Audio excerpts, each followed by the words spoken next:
আচ্ছা দেখুন তো এই বাচ্চাটাকে চিনতে পারেন কিনা। যদি আপনি 90s-এর মানুষ হন তাহলে অবশ্যই এই বাচ্চাটাকে চিনতে পারবেন।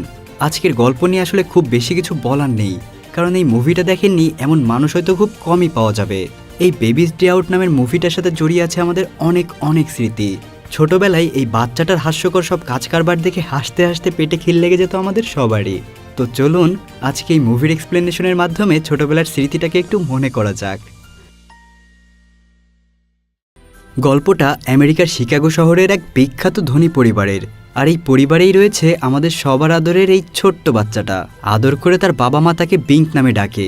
তাকে দেখার জন্য তার বাবা মা গিলবার্টিন নামেই এই মহিলাকে রেখেছে।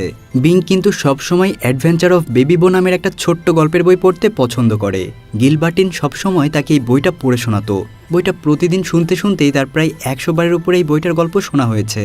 বিঙ্কের মা ল্যারিনের খুব শখ সে তার ছেলের ছবি নিউজ পেপারে খুব বড় করে ছাপাবে, তাই সে শহরের এক বড় ফটোগ্রাফারকে ফোন করে ভাড়া করে। কিন্তু 3 জন চোর মিলে সেই ফটোগ্রাফারকে বেঁধে রেখে নিজেরাই ফটোগ্রাফার সেজে বেবি বিঙ্কের বাড়িতে চলে যায়। বাড়িতে এসে মিসেস ল্যারিনকে দেখে চোরদের দলের প্রধান তার সামনে এসে বলে, আমি মিস্টার চার্লি, এই শহরের সবচেয়ে ফেমাস ফটোগ্রাফার। আপনার বাচ্চাটা তো খুবই কিউট। এই বলে সে বেবি বিঙ্ককে কোলে নিতে চায়। তখন বেবি বিঙ্ক তার জায়গা মতো একটা লাথি মারে। যেহেতু সেই ফটোগ্রাফারকে ল্যারিন আগে কখনোই দেখেনি, তাই সে তাদেরকে দেখেও বুঝতে পারে না যে তারা ছদ্মবেশে এসেছে। সে তাদেরকে আসল ফটোগ্রাফার ভেবে বেশ প্রশংসা করতে থাকে। কিছুক্ষণ ফটোগ্রাফারদের মতো অভিনয় করার পর চোরদের দলের প্রধান, যার নাম অ্যাডি, সে ল্যারিনকে বলে, আপনার বাচ্চাকে কিছুক্ষণ একটু আমাদের সাথে একা ছেড়ে দিন। আপনি এখানে থাকলে সে বারবার আপনার দিকে তাকিয়ে থাকবে, আর এতে তার ছবি বেশি ভালো আসবে না। আর সেই সাথে আপনি যে জামাটা পরে আছেন এটাতে আপনার সৌন্দর্য ঠিকমতো প্রকাশ পাচ্ছে না। আপনার নিশ্চয়ই এর চেয়ে আরও অনেক ভালো জামা আছে, আপনি সেগুলোর মধ্য থেকে একটা ভালো জামা পরে আসুন। এডির কথা শুনে ল্যারিন তার বাচ্চাকে একা রেখে তাড়াহুড়া করে উপরের রুমে চলে যায় নিজের জামাকাপড় চেঞ্জ করার জন্য। গিলবার্টিন যাওয়ার আগে তাদের বেবিকে বইটা দিয়ে বলে, বেবি বিঙ্ক যদি কান্নাকাটি করে তাহলে তাকে এই বইটা পড়ে শোনাবেন, তাহলে সে শান্ত হয়ে যাবে। এদিকে সবাই চলে যাওয়ার পর তারা 3 জন বেবি বিঙ্ককে জানালা দিয়ে গাড়িতে করে নিয়ে পালিয়ে যায়। পালিয়ে যাওয়ার সময় তারা বেবি বিঙ্ককে শান্ত করার জন্য একটা বই নিজেদের সাথে নিয়ে যায়। অন্যদিকে মিসেস ল্যারিন যখন তার জামাকাপড় বদলে নিচে আসে তখন সেখানে এসে দেখে কেউই নেই, আর টেবিলের ওপর একটা কাগজে লেখা আছে, আমরা আপনার ছেলেকে কিডন্যাপ করেছি, ভালো চাইলে পুলিশকে জানাবেন না। এদিকে বেবি বিঙ্কের বাবা মিস্টার কটওয়েলের কাছেও একটা চিঠি পৌঁছে যায়, যেখানে লেখা, মিস্টার কটওয়েল, আমরা আপনার ছেলেকে কিডন্যাপ করেছি। যদি তাকে জীবিত ফেরত চান তাহলে আজকে ওভালটিন ফ্যাক্টরির পেছনে $50 মিলিয়ন রেখে যাবেন। ওদিকে চোরদের দলের প্রধান অ্যাডি আর তার 2 সাগরেদ ভিকো ও নরবি জঙ্গলের কাছে গিয়ে নিজেদের জামাকাপড়, নকল দাড়ি, চুল এবং তাদের গাড়িটাও বদলে ফেলে। তারপর বেবি বিঙ্ককে তাদের বাসায় নিয়ে যায়। বাসায় গিয়ে প্রথমেই তারা বেবি বিঙ্কের জামাকাপড় পাল্টানোর কথা চিন্তা করে। তারা কেউই আগে কোনোদিন বাচ্চা পালন করেনি, তাই অনেক কষ্ট করে নরবি বেবি পিঙ্ককে একটা সাধারণ জামা পরায়। এদিকে ভিকো গরম দুধ নিয়ে আসে বেবি পিঙ্ককে খাওয়ানোর জন্য। ভিকো অ্যাডিকে জিজ্ঞাসা করে, গরম দুধে বাচ্চার আবার মুখ পুড়ে যাবে না তো? অ্যাডি বলে, নিজের চামড়ায় কয়েক ফোঁটা দুধ ঢেলে চেক করে দেখো কতটা গরম। ভিকো দুষ্টুমি করে নরবির টাক মাথায় তখন কয়েক ফোঁটা দুধ ঢেলে দেয়। নরবি গরম দুধের ছ্যাঁকা খেয়ে চিৎকার করে ওঠে, আর এসব দেখে বেবি বিঙ্ক খুব মজা পায় আর হাসতে থাকে।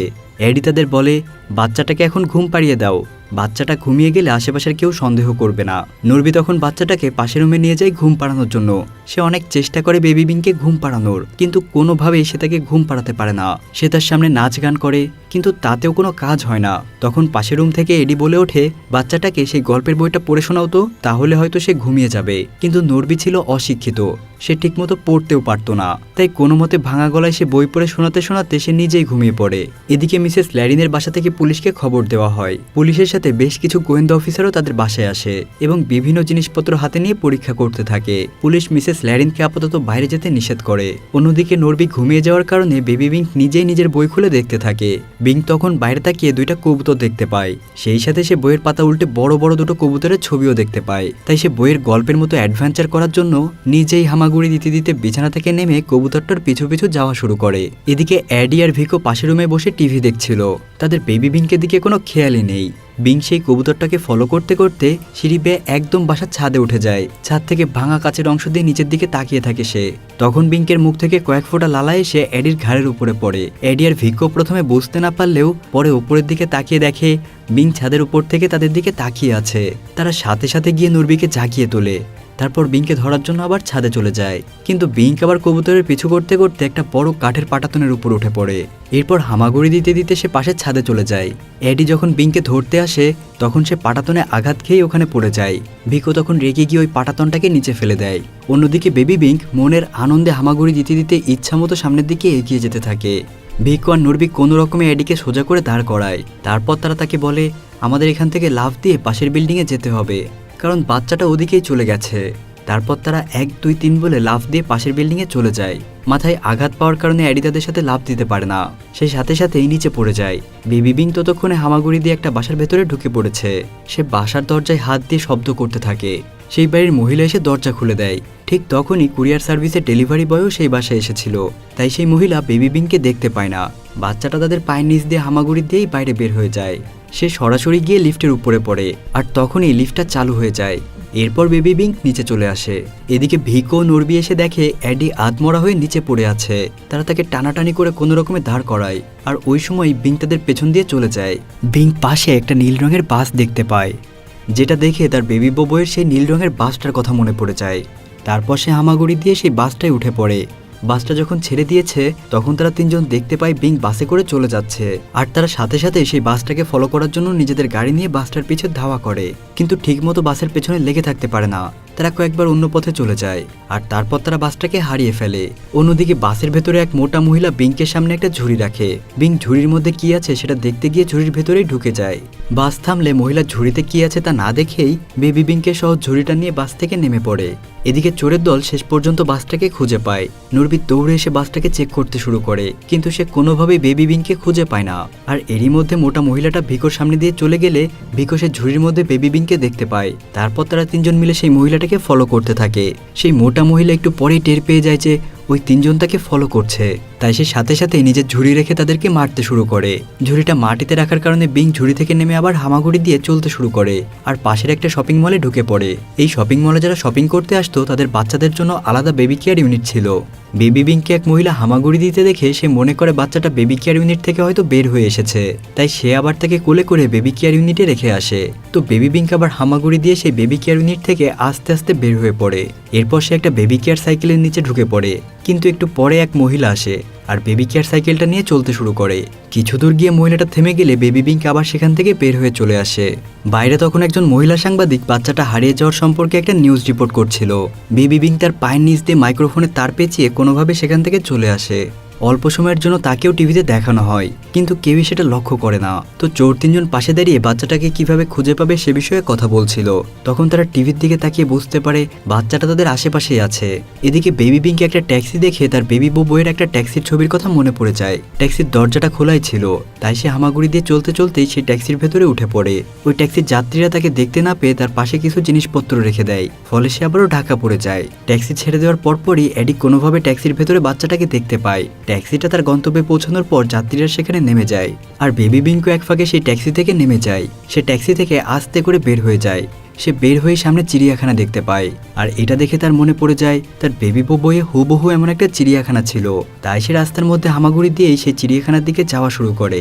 এদিকে চোর তিনজনও ট্যাক্সিটাকে ফলো করে সেখানে পৌঁছে যায়। তারা দেখতে পায় যে ব্যস্ত রোডের মধ্য দিয়ে বেবি বিংক চিড়িয়াখানার ভেতরে ঢুকে যাচ্ছে। বিংক অনেক ছোট হওয়ার কারণে গাড়ির নিচ দিয়ে খুব সহজেই চলে যেতে পারছিল, কিন্তু চোর তিনজন কিছুতেই রাস্তা পার হতে পারছিল না। তাদের রাস্তা পার হতে অনেক সময় লেগে যায়। ততক্ষণে বেবি বিংক চিড়িয়াখানার ভেতরে ঢুকে যায়। তারা তিনজন যখন চিড়িয়াখানার ভেতরে আসে তখন তারা দেখতে পায় বেবি বিংকে একটা গরিলার খাঁচার ভেতরে ঢুকে গরিলার সাথে বসে আছে, আর গরিলাটাও বেবি বিংকে খুব আপন করে নিচ্ছে। তারা তিনজন বাচ্চাটাকে সেখান থেকে বের করার অনেক প্ল্যান করে। প্রথমেই ভিকো খাঁচার ভেতরে হাত ঢুকিয়ে বিংকের জুতার ফিতা ধরে টানতে টানতে বাইরের দিকে নিয়ে আসতে চায়, কিন্তু গরিলা সেটা দেখে ফেলে। তখন গরিলাটা রেগে গিয়ে খুব জোরে ভিকোর হাতে একটা ঘুষি মারে, যার ফলে ভিকোর হাত মচকে যায়। তারপর নরবি একটা বড় লাঠি নিয়ে বিংকে বের করার চেষ্টা করে, কিন্তু এবারও গরিলা তাকে আচ্ছা মতো মেরে দেয়। কিছুক্ষণ পর বিংক আর গরিলা ঘুমিয়ে যায়, আর এবার অ্যাডি নিজেই বেবি বিংকে বের করার চেষ্টা করে, কিন্তু বিংকে বের করার সময় গরিলার ঘুম ভেঙে যায়। গরিলা উঠেই অ্যাডিকে ধরে ফেলে, তারপর তাকে এত জোরে ছুঁড়ে ফেলে দেয় যে সে উড়ে গিয়ে অন্য একটা খাঁচায় চলে যায়। তারা তিনজন বিধ্বস্ত অবস্থায় সেখানেই পড়ে থাকে। তারপর গরিলার খাঁচার পেছনের দরজাটা হঠাৎ করেই খুলে দেওয়া হয়। বেবি বিংক পিছন দিয়ে আস্তে আস্তে সেই চিড়িয়াখানা থেকে বের হয়ে যায়। চিড়িয়াখানাটার পাশেই ছিল একটা পার্ক। বেবি বিংক হামাগুড়ি দিয়ে সেই পার্কের ভেতরেই ঢুকে পড়ে। তাকে দেখে একটা মহিলা বিংকের কাছে এসে তার মায়ের কথা জিজ্ঞাসা করে। বিংক পাশে তাকায়, সেখানে অন্য একটা মহিলা বসে বই পড়ছিল। সেই মহিলাকে বিঙ্কের মা মনে করে অন্য মহিলাটা সেখান থেকে চলে যায়। বিঙ্কও তখন হামাগুড়ি দিয়ে পার্কের ভেতর ঘুরতে থাকে। এদিকে বিঙ্কের কিডন্যাপ হওয়ার খবর নিউজ পেপারেও ছাপিয়ে যায়। বিঙ্কের মা তখন কান্নায় ভেঙে পড়ে। ওদিকে চোর 3 জন বেবি বিঙ্ককে খুঁজতে খুঁজতে সেই পার্কে এসে পড়লে তারা তাকে দেখতে পায়। বিঙ্ক তাদের দেখেই একটা টানেলের ভেতর ঢুকে যায়, কিন্তু ছোট্ট বিঙ্ককে তারা টানেলের ভেতর থেকে ধরে ফেলে। তারপর তারা তাকে কোলে নিয়ে বাসায় যাওয়া শুরু করে। গাড়ির কাছে যাওয়ার আগে তারা দেখতে পায় তাদের গাড়ির কাছে 2 জন পুলিশ অফিসার দাঁড়িয়ে আছে। তারা ভয় পেয়ে পার্কের একটা বেঞ্চে বসে পড়ে আর বিঙ্ককে তাদের কোলে বসিয়ে একটা কোট দিয়ে তাকে ঢেকে রাখে। পুলিশরা তাদেরকে দেখে তাদের কাছে আসে। তারপর তাদেরকে জিজ্ঞাসা করে ওই গাড়িটা কার? তখন তারা বলে ওইটা আমাদেরই গাড়ি। পুলিশ তখন বলে গাড়িটা তো চালু অবস্থায় আছে, ওটাকে বন্ধ করনি কেন? এদিকে কথা বলার সময় এডি বিঙ্কের মুখ হাত দিয়ে চেপে ধরে রাখে। তাই বিঙ্ক ভেতর থেকে বারবার এডির আসল জায়গায় গুথা মারতে থাকে। এডি কোনোভাবে পুলিশকে বলে গাড়ির ব্যাটারির সমস্যা আছে, তাই স্টার্ট বন্ধ করিনি। তারপর পুলিশরা তাদেরকে বলে একটা বাচ্চা কিডন্যাপ হয়েছে, তোমরা কি এ ব্যাপারে কিছু জানো? তখন বিঙ্ক এডির পকেট থেকে একটা গ্যাস লাইট খুঁজে পায়। তারপর সে ওটাকে টিপে টিপে আগুন জ্বালিয়ে ফেলে, আর আগুন জ্বালিয়ে সে ওটা এডির আসল জায়গার পাশে ধরে রাখে। এডি ব্যথা সহ্য করে নিয়ে বলে না, আমরা তো কিছুই জানি না। পুলিশেরা নানান বাহানায় তাদের সাথে কথা বলতে থাকে। তখন ভিকো আর নরবি পুলিশদেরকে বিভিন্ন কথায় সেখান থেকে সরিয়ে নেয়, কিন্তু ততক্ষণ এডি সহ্য করতে না পেরে বিঙ্ককে ছেড়ে দেয়। তারপর বেবি বিঙ্ক আস্তে করে বেঞ্চের নিচ দিয়ে হামাগুড়ি দিয়ে চলে যায়, কিন্তু ততক্ষণ এডির প্যান্ট পুরো ধোয়া বের হতে শুরু করেছে। ভিকো আর নরবি এসে দেখে এডির আসল জায়গায় ততক্ষণে আগুন ধরে গেছে। তারা তাকে মাটিতে ফেলে অনেক চেষ্টা করে আগুন নেভানোর। তারা বারবার তার বংশের ভাতির উপর লাথি দিতে থাকে। অবশেষে তারা আগুন নিভাতে সক্ষম হয়। অন্যদিকে বেবি বিঙ্ক হামাগুড়ি দিয়ে বড় একটা আন্ডার কনস্ট্রাকশন বিল্ডিং এর সামনে চলে যায়। সেখানে অনেক শ্রমিক কাজ করছিল। সেটা দেখে বিঙ্কের বেবি বউয়ের একটা ছবির কথা মনে পড়ে যায়। হঠাৎ সে দেখে একজন লোক কেক খেয়ে এক টুকরা কেক ভীমের উপর রেখে দিয়েছে। বেবি বিঙ্ক একটা খাওয়ার জন্য সেই ভীমের উপর উঠে বসে, আর সাথে সাথেই সেই ভীমটা অটোমেশনের সাহায্যে উপরের দিকে উঠতে শুরু করে। বেবি বিঙ্কও তখন আনন্দের সাথে কেক খেতে খেতে উপরে উঠতে থাকে। এর মধ্যে বিকও সেখানে এসে বিঙ্ককে দেখে ফেলে। সে বাকি দুজনকে ডেকে এনে বিঙ্ককে দেখায়। সে তখন ভীমের উপরে বেশ আনন্দের সাথেই কেক খাচ্ছে। এরপর তারা 3 জন লিফটে উঠে উপরে চলে যায়। তারা লিফটে থেকে বিঙ্কের উপর নজর রাখতে শুরু করে, কিন্তু লিফটের স্পিড বেশি হওয়ায় তারা বিঙ্কের আগেই উপরে উঠে যায়। তখন বিঙ্কের ভীম তাদের কাছাকাছি চলে আসে। তখনই ভিকো সেটার উপরে উঠতে চায়, কিন্তু সে উঠতে না পেরে ঝুলে পড়ে। ভিকোর ওজনের কারণে ভীম তাদের দিকে ঝুঁকে পড়ে, আর বেবি বিঙ্ক স্লাইড করে এসে লিফটের ছাদের উপর বসে পড়ে, কিন্তু ভিকো ভীম ধরেই ঝুলে থাকে। এরপর লিফটে 2 তলা নিচে নেমে গেলে বিঙ্ক বিল্ডিং এর ভেতরে চলে আসে। এদিকে এডি নরবিকে ভিকোকে সাহায্য করার জন্য জোর করে ঠেলে দিলে উল্টো সেও ভিকোর পা ধরে ঝুলে পড়ে। এতক্ষণ বেচারা একা একা ঝুলছিল। এখন নরবি সাহায্য করতে সে মুসিবত আরও বাড়িয়ে দিল। নরবি তখন তার জুতা ধরে ঝুলে থাকতে শুরু করে। কিছুক্ষণ জুতা ধরে ঝুলে থাকতে না পেরে সে নিজেও পড়তে পড়তে একটা কাঠের ভীমের ওপর আটকে যায়, আর ভিকো ঝুলে এসে ভেতরে পড়ে যায়। ভিকো আর এডি উঠেই বিঙ্ককে খুঁজতে শুরু করে। এদিকে নরবি ওই ভীমে বাড়ি খেয়ে শেষ পর্যন্ত একটা সিমেন্টের ডাব্বাতে গিয়ে পড়ে। পরপর টানা কয়েকবার অ্যাক্সিডেন্ট করায় ভিকো একটা ময়লার ডাব্বাতে গিয়ে পড়ে। দুজনকে 2 দিকে হারিয়ে এডি তখন একাই বিঙ্ককে খুঁজতে থাকে, আর সৌভাগ্যবশত এডি বিঙ্ককে পেয়েও যায়। সে বিঙ্ককে দেখেই বলে ওঠে আজকে তোকে খাইছি রে বেটা, আমি সারা জীবনেও এত কষ্ট করি নাই। একটা পুচকে বাচকা হয়ে তুই আমাকে যে ঘুরান ঘুরিয়েছিস, আজকে তোর খবরই আছে। এই বলে সে যখন সামনে আগায় তখন বিঙ্কের মুখের লালার ওপর পিছলা খেয়ে সে আবার পড়ে যায়, আর সাথে সাথে একটা হাতুড়ি এসে তার কপালের উপর পড়ে। বেবি বিঙ্ক এসব দেখে হাসতে হাসতে সামনে এগিয়ে যায়। এডি কোনো মতে উঠে দাঁড়ায়। মাথায় আঘাত পাওয়ার কারণে ব্যালেন্স করতে না পেরে সে রং মিক্সড করার একটা মেশিনের সুইচ টেনে দেয়, আর সাথে সাথে উপর থেকে পিচ্ছিল রং এসে তার সারা গায়ে পড়তে শুরু করে। তার সারা শরীর আঠাতে মেখে যায়। সে উঠে আবার ডায়লগ মারতে শুরু করে, তোকে আমি ছাড়বো না পিচ্চি বান্দর, আমি তোকে খুনি করে ফেলবো। কিন্তু এসব বলতে বলতে ওই পিছলা জায়গায় সে আবার পড়ে যায়। বিং তখন একটা ক্যারিং লিফট দেখতে পেয়ে তাতেই উঠে পড়ে। তারপর সে সেটাতে করে নিচে নামতে শুরু করে। এডি বিংকে দেখতে থাকে আর বলতে থাকে, আমার টাকা পয়সা সব চলে গেল রে, আমার সব শেষ হয়ে গেল। তখনই সে ক্রেনের একটা দড়ি নামতে দেখে সেটাতে ঝুলে পড়ে, কিন্তু ঝুলে পড়ার পরপরই হঠাৎ মেশিনটি বন্ধ হয়ে যায়। আসলে সন্ধ্যা হয়ে যাচ্ছিল দেখে সবাই মেশিন ও কাজ বন্ধ রেখে যে যার বাড়িতে চলে যায়। বেচারা এডি সারা গায়ে রং মেখে ক্রেনের দড়ি ধরে ঝুলে থাকে। এদিকে বিংকের ক্রেনও ততক্ষণে নিচে নেমে গেছে। সে ক্রেন থেকে নেমে হামাগুড়ি দিয়ে সামনের দিকে যেতে থাকে। এদিকে রাতের বেলায় ভিকো আর নরবি এসে কোনো মতে এডিকে সেখান থেকে বের করে নিয়ে তাদের বাসায় চলে যায়। এদিকে মিসেস স্ল্যারিনের বাসায় গোয়েন্দা অফিসাররা তদন্ত করা নিয়ে কথা বলছিল।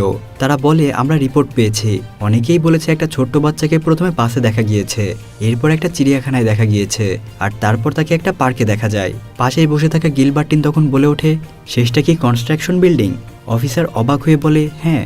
গিলবার্ট বলে, এটা তো বিংকের সবচেয়ে প্রিয় বইয়ের গল্পটার মতো। গল্প একদম হুবহু এমনই ছিল। সেই অনুযায়ী এরপর সে নিশ্চয়ই রিটায়ার্ড আর্মি অফিসারদের কাছে যাবে।